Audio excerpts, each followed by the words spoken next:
Hello everyone, স্বাগতম জনাইছো online tuition আসামৰ আন এটা ভিডিঅ'লৈ। আজিৰ ভিডিঅ'টোত আমি পঢ়িম ক্লাছ 10ৰ সায়েন্সৰ অধ্যায় 6 জীৱন প্ৰক্ৰিয়া লাইফ প্ৰসেস। এই পঢ়াটোৰ আমি আজি প্ৰশ্নাৱলী যিখিনি কোৱেশ্চনছ আছে সেইখিনি ডিসকাস কৰিম। টোটাল এই পঢ়াটোত 30টাৰো বেছি কোৱেশ্চনছ আছে। তো এটা ভিডিঅ'তে গোটেইখিনি কমপ্লিট কৰা সম্ভৱ নহয়। তো সেইকাৰণে আমি ট্ৰাই কৰিম যিমানটা কোৱেশ্চনৰ এনসাৰ আজি এইটো ভিডিঅ'ত তোমালোকক বুজাই দিব পাৰো। বাকিখিনি তোমালোকক এইটো ভিডিঅ'ৰ যিটো নেক্সট পাৰ্ট আহিব সেইটো তোমালোকক ভালকে বুজাই দিম। হ'ব যেটো প্ৰশ্নাৱলী আছে পেজ নম্বৰ 95ত প্ৰথম কোৱেশ্চনটো কি আছে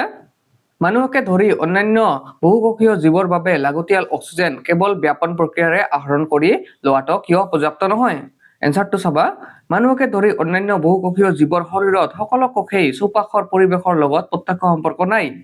গতিকে ব্যাপন প্ৰক্ৰিয়া এনে জীৱৰ প্ৰতিটো কোষৰ অক্সিজেনৰ প্ৰয়োজন পূৰাবলৈ পৰ্যাপ্ত নহয় তোমালোকক মই ব্যাপন প্ৰক্ৰিয়াটো বুজাইছিলো আগতে আৰু এবাৰ বুজাই দিও যেটো অক্সিজেন হয় উচ্চ চাপত যদি থাকে হেটো নিম্ন চাপলৈ গতি কৰে ধৰা হল এইবিলাক অক্সিজেনৰ মলিকিউলস এইবিলাক কি কৰিব ভিতৰত নিম্ন চাপ আছে তো ইয়াৰ ভিতৰত যাবলৈ চেষ্টা কৰিব তো এইটোকে কয় ব্যাপন প্ৰক্ৰিয়া এতিয়া চোৱা এইটো হৈছে আমাৰ মানুহৰ শৰীৰ ধৰি লোৱা বাহিৰত কি আছে অক্সিজেনৰ পৰিমাণ বেছি আছে তো এটা কি কৰিব ই ভিতৰলৈ যোৱা ট্ৰাই কৰিব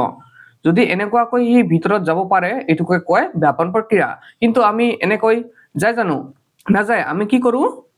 আমাৰ যেটো মানৱ শৰীৰ আছে এটো বহুত ডাঙৰ হয় আৰু ব্যাপন প্ৰক্ৰিয়া ইমান ডাঙৰ শৰীৰত হ'ব নোৱাৰে তো সেই কাৰণে আমাৰ যেটো হাওফা আছে ইয়াৰ জৰিয়তে আমি উশাহৰ দ্বাৰা অক্সিজেন লওঁ তো এইটোৱে ইয়াত লিখা আছে আই হোপ তোমালোকে বুজি পাইছা নেক্সট আমি কিহৰ ওপৰত ভিত্তি কৰি কোনো এটা জীৱ জীৱিত নে মৃত তাক ঠাৱৰ কৰিম উত্তৰটো হৈছে কোনো এটা জীৱ জীৱিত নে মৃত তাক তলত দিয়াৰ চৰ্তসমূহ ব্যৱহাৰ কৰি ঠাৱৰ কৰিম কোন কেইটা চৰ্ত খাদ্য গ্ৰহণ বৃদ্ধি শ্বসন চলাচল আৰু প্ৰজনন তো এই পাঁচটা তোমালোকে এইখন ছবিত চোৱা যদি জীৱ এটা খাদ্য গ্ৰহণ কৰি আছে তেতিয়া আমি গম পাম এই জীৱটো জীৱিত হৈ আছে যদি হেতুৰ বৃদ্ধি হৈ আছে যেনে গছটো কি কৰে আমি দেখা পাও দিনে দিনে হি কি বাঢ়ি গৈ থাকে তো বৃদ্ধি হলে আমি গম পাম যে হেতু জীৱিত আছে তাৰ পাছত শ্বসন মানে উশাহ নিশাহ লোৱা যদি হেতু কৰি আছে তেনে হলে গম পাম জীৱিত আছে চলাচল কৰি থাকিলে তো আমি এটো গমে পাম আৰু প্ৰজনন কৰিলে মানে বংশ বৃদ্ধি কৰিলে তো এই পাঁচটা তোমালোকে মনত ৰাখিবা এই পাঁচটাৰ যদি যিকোনো এটা কাম চলি থাকে তেতিয়া আমি গম পাম জীৱটো জীৱিত আছে হ'ব নেক্সট 3 নম্বৰ কি কৈছে জীৱৰ বাবে প্ৰয়োজনীয় কোনবিলাক কেঁচা সামগ্ৰী হিয়তে বাহিৰৰ পৰিৱেশৰ পৰা আহৰণ কৰি লয় এটা জীৱ কেঁচা সামগ্ৰী হিচাপে খাদ্য পানী আৰু অক্সিজেন বাহিৰৰ পৰিৱেশৰ পৰা গ্ৰহণ কৰে খাদ্য পানী আৰু অক্সিজেন আমাৰ এটো কি হয় বেসিক হিউম্যান নিডস হয় আমাক এইকেটা বাহিৰৰ পৰিৱেশৰ পৰা লাগিবই খাদ্য লাগিব পানীটো লাগিবই আৰু অক্সিজেন অবিহনে তো আমি থাকিবই নোৱাৰিম তো এইকে তিনিটা মনত ৰাখিবা নেক্সট 4 নম্বৰ জীৱৰ জীৱন বৰ্তি থাকিবলৈ তুমি কোনবিলাক প্ৰক্ৰিয়াক অতি প্ৰয়োজনীয় বুলি গণ্য কৰিবা এতিয়া আমি যে জীয়াই থাকিম হেতুৰ কাৰণে কোন কেইটা বেছি ইম্পৰ্টেন্ট হয় কোন কেইটা কাম হেইকেটা আমাক কব কৈছে অতি প্ৰয়োজনীয় জীৱন প্ৰক্ৰিয়াসমূহ হল পৰিপুষ্টি শ্বসন পৰিবহন আৰু ৰেচন পৰিপুষ্টি ইংলিশত কয় নিউট্ৰিশন আমাক এইবিলাক খাদ্যৰ লগত আমাক কি লাগিব পৰিপুষ্টি লাগিব ভাল আহাৰ লাগিব শ্বসন যেটো ইংলিশত কোৱা হয় ৰেসপিৰেশন মানে উশাহ নিশাহ লোৱা পৰিবহন মানে চলাচল কৰা আৰু ৰেচন যেটো আমাৰ দেহৰ অলাগতিয়াল বস্তু মলমূত্ৰ হেতু আমি বাহিৰলৈ উলিয়াই দিব লাগিব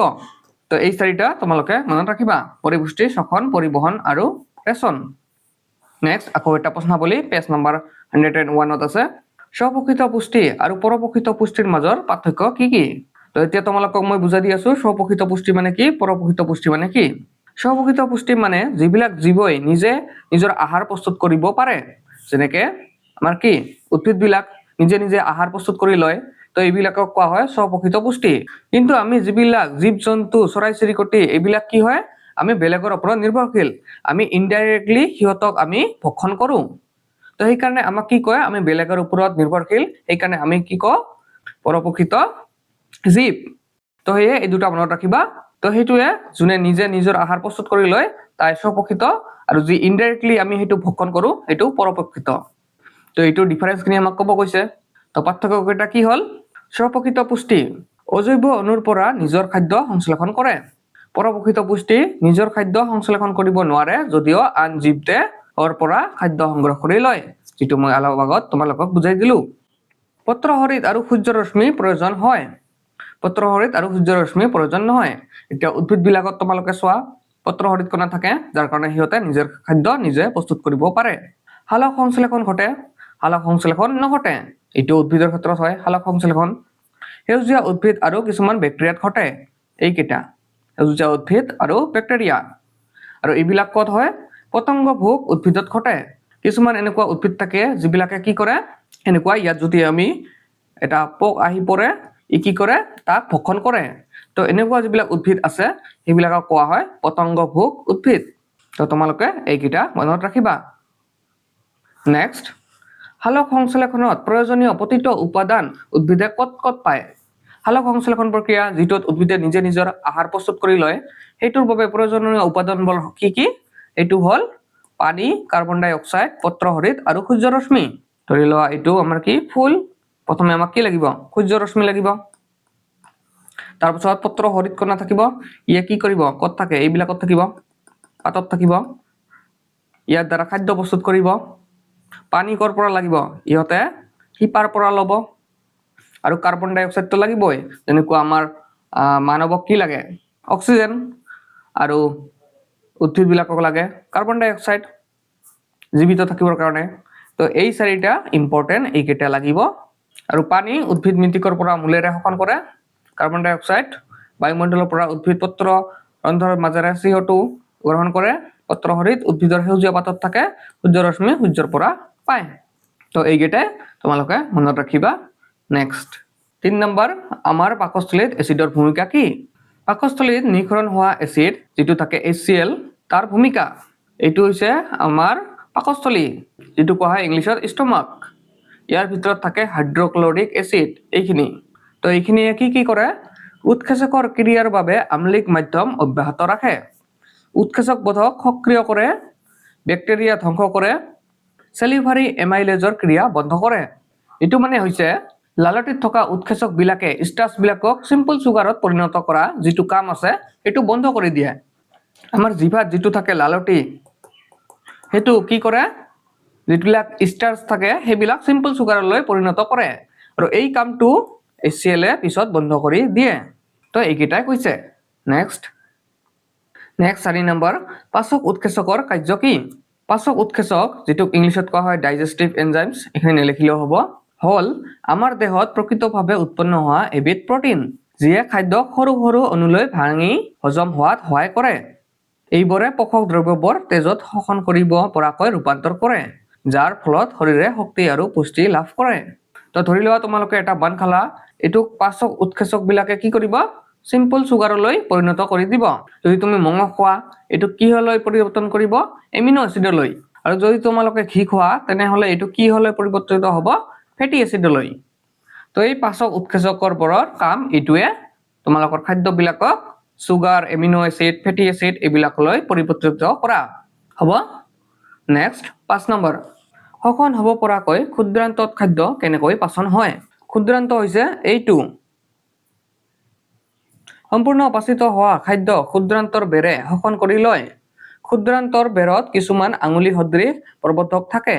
যাক ভিলাই বোলে ভিলাইবোৰে ক্ষুদ্ৰান্তৰ অন্ত আৱৰণৰ পাচিত খাদ্য শোষণৰ বাবে বিস্তৃত হৈ থাকে ভিলাই বেৰৰ ৰক্তবাহী জালিকাৰে আবেষ্টিত থাকে এই ৰক্তবাহী নলিকাবোৰে শোষিত আহাৰ দেহৰ সকলো কোষলৈ পৰিবহন কৰে ইয়াৰ পৰা শক্তি আহৰণ কৰি কলা গঠন কৰে আৰু পুৰণা কলাবোৰ মেৰামতি কৰে তো এইখিনি এনসাৰ মই তোমালোকক ভালকে বুজাই দি আছো যেটো ক্ষুদ্ৰান্ত হৈছে হেতু হৈছে এইটো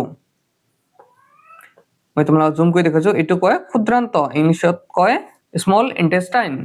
তো এটো যদি আমি জুম কৰি চাও এটো এইবিলাকৰ ভিতৰত কি থাকে এনেকুৱা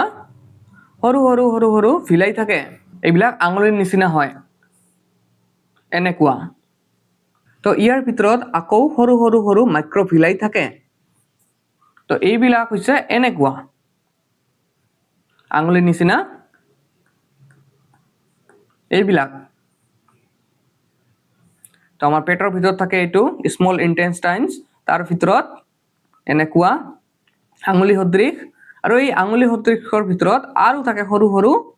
যিবিলাক কোৱা হয় মাইক্ৰ ভিলাই এই মাইক্ৰ ভিলাইবোৰে কি কৰে যিবিলাক আমাৰ শৰীৰৰ পাচিত খাদ্য আছে সেইবিলাকক শোষণ কৰি লয় ধৰি লোৱা এইবিলাক খাদ্য আৰু ইয়ে কি কৰিব এইবিলাক শোষণ কৰিব তো এইটোৱে ইয়াত কোৱা হৈছে নেক্সট আকৌ এটা প্ৰশ্নাৱলী যেটো পেজ নম্বৰ 105 আছে শ্বাস প্ৰশ্বাসত অক্সিজেন আহৰণ কৰিবৰ বাবে জলচৰ জীৱতকৈ স্থলচৰ জীৱসমূহৰ সুবিধা কি এনসাৰটো জলচৰ জীৱ পানীত দ্ৰৱীভূত অক্সিজেনৰ পানীৰ পৰা শোষণ কৰে কিন্তু ইয়াৰ শতকৰা পৰিমাণ বায়ুতকৈ পানীত কম স্থলচৰ প্ৰাণীবৰ্গ শ্বাসকাৰ্যৰ বাবে জলজ প্ৰাণী অপেক্ষা বেছি পৰিমাণে অক্সিজেন বায়ুমণ্ডলৰ পৰা গ্ৰহণ কৰে গতিকে জলচৰ জীৱতকৈ স্থলচৰ জীৱৰ অক্সিজেন গ্ৰহণ কৰাটো সুবিধাজনক আমি জানো পানী কি হয় H2O মানে তাতে অক্সিজেনও থাকে লগতে হাইড্ৰজেনও থাকে কিন্তু অক্সিজেনৰ পৰিমাণ যেটো হয় হেতু বহুত কম হয় পানীত আৰু হিয়তে হেতু পানীত যেহেতু ডিজলভ থাকে মানে মিহলিত হৈ থাকে হেতু হিয়তে নিজৰ গিলছ বিলাকৰ সহায়ত হেতু শোষণ কৰি লয় অক্সিজেন বিলাক কিন্তু আমি তো মুক্ত পৰিবেশত থাকো আৰু ইয়াত অক্সিজেনৰ পৰিমাণ বেছি হয় আৰু আমি সেই কাৰণে পানীত থকা জীৱবিলাকৰ তুলনাত আমি ভালকে উশাহ ল'ব পাৰো আৰু আমাৰ ইয়াত সেই কাৰণে সুবিধা বেছি হয় তো এইটোৱে কৈছে নেক্সট কি প্ৰথাৰে বিভিন্ন জীৱ দেহত গ্লুকোজ জাৰিত হৈ শক্তি উৎপন্ন হয় এনসাৰটো কিছুমান অনুজীৱই গ্লুকোজৰ সম্পূৰ্ণ জাৰণ ঘটাই কাৰ্বন ডাই অক্সাইড আৰু পানী উৎপন্ন কৰিবলৈ অক্সিজেন ব্যৱহাৰ কৰে আকৌ কিছুমানে অক্সিজেন ব্যৱহাৰ নকৰে বা একেবাৰে কম পৰিমাণে ব্যৱহাৰ কৰে তলত বিভিন্ন জীৱৰ গ্লুকোজ অণুৰ জাৰণ প্ৰক্ৰিয়া উল্লেখ কৰা হল তো গ্লুকোজ যে জাৰিত হয় কেনেকৈ কি শক্তি উৎপন্ন হয় হেতু সুধিছে তো তিনিটা হয় সেই তিনিটা মই তোমালোকক বুজাই দি আছো তো যেটো গ্লুকোজ আছে হেতু কক পৰখত হয় আৰু কি উৎপন্ন কৰে পাইৰুভেট আৰু শক্তি এটো আকৌ তিনিটা ভাগত ভাগ হৈছে কি তিনিটা প্ৰথমটো হৈছে অক্সিজেনৰ উপস্থিতিত যেটো আমি যদি বৰ্তমান বহি আছো তেনেহলে এটো হৈ আছে আৰু অক্সিজেন কম হলে যেতিয়া আমি ৰানিং কৰো দৌৰো তেতিয়া এটো হয় আৰু যেতিয়া অক্সিজেনৰ অনুপস্থিত ধৰি লোৱা আমি মাউন্ট এভাৰেষ্ট ক্লাইম কৰিব গৈছো তেতিয়া যেতিয়া আমি শীৰ্ষত যাম তেতিয়া কি হ'ব তাতে একেবাৰে অক্সিজেনৰ অনুপস্থিত হ'ব তো যেতিয়া আমি বহি থাকিম তেতিয়া আমি কি উৎপন্ন হ'ব কাৰ্বন ডাই অক্সাইড পানী আৰু শক্তি যেতিয়া আমি ৰানিং কৰিম তেতিয়া আমি ল্যাকটিক এসিড উৎপন্ন হ'ব আৰু শক্তি আৰু যেতিয়া অক্সিজেনৰ অনুপস্থিতি হ'ব হিমালয়ৰ শিখৰত তেতিয়া কি হ'ব ইথানল প্লাস কাৰ্বন ডাই অক্সাইড প্লাস শক্তি আৰু কত উৎপন্ন হ'ব এটোৰ ক্ষেত্ৰত হ'ব ইষ্ট কক্ষত এটোৰ ক্ষেত্ৰত হ'ব পেশী কক্ষত এটো আৰু এটো হ'ব মাইটোকন্ড্ৰিয়া এইটো আই হোপ তোমালোকে বুজি পাইছা এইকেইটা মনত ৰাখিবা তিনিটা পৰিস্থিতি আৰু তিনিটা পৰিস্থিতিতে তিনিটা বেলেগ উৎপন্ন হয় ইয়াৰে যেটো কমন আছে হেতু হৈছে শক্তি উৎপন্ন হ'বই যদি ল্যাকটিক এসিড উৎপন্ন হয় তেতিয়া গম পাবা কি হয় শৰীৰত বিষ হয় বেদনা হয় নেক্সট মানুহৰ দেহত অক্সিজেন আৰু কাৰ্বন ডাই অক্সাইড কেনেকৈ পৰিবহন হয় আমাৰ শৰীৰত কেনেকৈ কাৰ্বন ডাই অক্সাইড আৰু অক্সিজেন যায় হেতু সুধিছে মানুহৰ দেহত অক্সিজেন আৰু কাৰ্বন ডাই অক্সাইড পৰিবহন তেজৰ দ্বাৰা সংঘটিত হয় আমাৰ যেটো ব্লাড আছে তাৰ হৈতে হয় তেজৰ লোহিত ৰক্ত কণিকাত থকা শ্বাসৰঞ্জক হিমোগ্লোবিনে অক্সিজেন কঢ়িয়ায় আনহাতে পানীত বেছি পৰিমাণে দ্ৰৱীভূত হোৱাৰ গুণত কাৰ্বন ডাই অক্সাইড তেজত দ্ৰৱীভূত অৱস্থাত পৰিবাহিত হয় এটো সিম্পল এটো তোমালোকে অলৰেডি জানা এটো মই আকৌ ভালকে বুজাই দিয়াৰ দৰকাৰ নাই 4 নম্বৰ প্ৰচুৰ গেছ বিনিময়ৰ কাৰণে মানুহৰ হাওফাও কিদৰে গঠিত হৈছে আমি যে গেছ বিলাক ইমান সোনকালে বাহিৰত উলিয়াই দিও আৰু ভিতৰত লও এটোৰ কাৰণে আমাৰ হাওফাওটো কিভাবে গঠিত হৈছে হেতু সুধিছে ক্লম নলী কিছু দূৰ তললৈ নমিয়ে দুটা শাখাত বিভক্ত হৈছে এই শাখা দুটা ক্লম শাখা বলে এই দুটা এটো কয় ক্লম নলী আৰু এটো আহিয়ে দুটা ভাগত ভাগ হৈছে শাখা দুটাৰ প্ৰত্যেকটা মূৰত এখনকৈ হাওফাও আছে ইয়াৰ মূৰটোত আছে এখন হাওফাও ইয়াতে এখন হাওফাও ক্লম শাখাৰ প্ৰত্যেকটোৱে ভাগ হৈ হেহত গৈ সৰু অসংখ্য ঠাল ঠেঙুলিত পৰিণত হৈছে এইটো চোৱা ক্লম শাখা বিলাক আকৌ ভাগ হৈ অসংখ্য সৰু ঠাল ঠেঙুলিলৈ পৰিৱৰ্তিত হৈছে এইবিলাক ঠেঙুলিবোৰক স্কিছ অৰ্থাৎ ক্লম প্ৰশাখা বোলে এইবিলাক তাৰপিছত কি কৈছে ঠেঙুলিবোৰৰ মূলবোৰ ফোপলা আৰু ডাঙৰ মনাৰ দৰে বহল মনাৰ দৰে আকৃতি লৈ থকা গঠনবোৰত বায়ু থাকে বুলি হিয়তক বায়ুকোষ বোলে এইবিলাক বায়ুকোষবোৰৰ বেৰ অত্যন্ত পাতল বেৰত অসংখ্য ৰক্তবাহী কৌশিক নলীজালৰ দৰে আৱৰণ থাকে ইহতৰ ভিতৰত অক্সিজেন আৰু কাৰ্বন ডাই অক্সাইড গেছৰ স্থান বিনিময় ঘটে এইবিলাকৰ মাজেৰে অক্সিজেন আৰু কাৰ্বন ডাই অক্সাইড গেছৰ স্থান বিনিময় ঘটে তো ঠিক আছে আজি আমি অকল 13টা কোশ্চেনৰ এনসাৰ কৰিলো বাকি প্ৰশ্নাৱলী আৰু অনুশীলনীৰখিনি আমি নেক্সট ভিডিঅত এইটো ভিডিঅৰ সেকেন্ড পাৰ্টটোত আমি ডিসকাশন কৰিম হ'ব যদি তুমি এইটো ভিডিঅ বহুত পিছত চাই আছা তেনেহলে ইয়াৰ পাৰ্ট 2ৰ লিংক ডেসক্ৰিপচনত দিয়া থাকিব তাতে ক্লিক কৰি ইয়াৰ দ্বিতীয়টো পাৰ্ট চাবা হ'ব তো এইটো ভিডিঅ ইয়াতে শেষ কৰিছো ধন্যবাদ